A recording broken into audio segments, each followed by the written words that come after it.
নাহমাদুহু ওয়া নুসাল্লি আলা রাসূলিহিল কারীম, আম্মা বা'দ। আফসোসের সাথে বলতে হয় যে নারী ছিল অবহেলিত, বঞ্চনার শিকার। ইসলামই তাকে সামাজিক মর্যাদা ও সম্পত্তিতে অংশ দিল। আর আজকে নারীবাদীরা বলছে ইসলাম উত্তরাধিকারের নামে নারীর প্রতি বৈষম্য করেছে। ইসলাম নারীদেরকে অবরোধ বাসিনী করে তার অধিকারকে ক্ষুণ্ণ করেছে।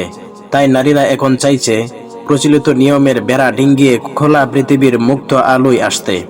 আর নারীরা যতই নারীর ভুবন থেকে বেরিয়ে আসছে, ততই নারীর প্রতি অত্যাচার বৃদ্ধি পাচ্ছে। দর্শন, গণধর্ষণ, শ্লীলতাহানি, অ্যাসিড নিক্ষেপ, অপহরণ, পতিতালয়ে বিক্রি, যৌতুকের কারণে শারীরিক নির্যাতন, রহস্যজনক মৃত্যু, আত্মহত্যার মতো আরো অনেক ঘটনা। তবুও নারীবাদীরা এখনো উঁচু গলায় বলছে নারীরা এখন অন্ধকার থেকে বেরিয়ে এসেছে, নারীদের অনেক উন্নতি হয়েছে। যে নারীর হাতে শোভাবিত রান্নাঘরের খুন্তি, আজকে সে নারী বসেছে বিমানের ককপিটে। প্রশ্ন হলো, নারীরা তো রান্নাঘর ছেড়ে চলে গেল বিমানের ককপিটে, এখন খুন্তি হাতে রান্নাঘরে কে বসবে? নিশ্চয় সে হবে অধিকার ছাড়া হতভাগা কোনো একজন পুরুষ। সমান অধিকারের কথা বলে যারা পুরুষের পুরো অধিকারটাই নিয়ে পুরুষকে করেছে অধিকার হারা।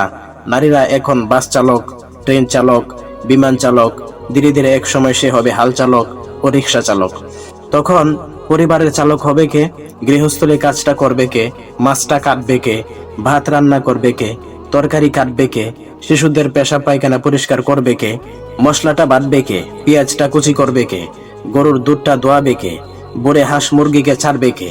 এসব কাজ থেকে উঠিয়ে নারীদেরকে যখন আন্তর্জাতিক শ্রম বাজারে ছাড়া হবে, তখন সংসারের এ কাজগুলো পুরুষ নামে জন্মগ্রহণকারী নরাদমটা ছাড়া আর কে করবে?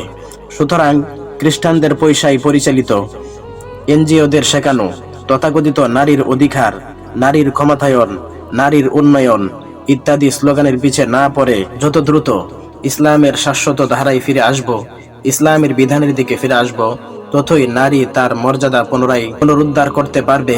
নারী তার মর্যাদা ফিরে পাবে, সমাজে শান্তি ফিরে আসবে। আল্লাহ আমাদের সহায় হন। আমিন ইয়া রাব্বাল আলামিন।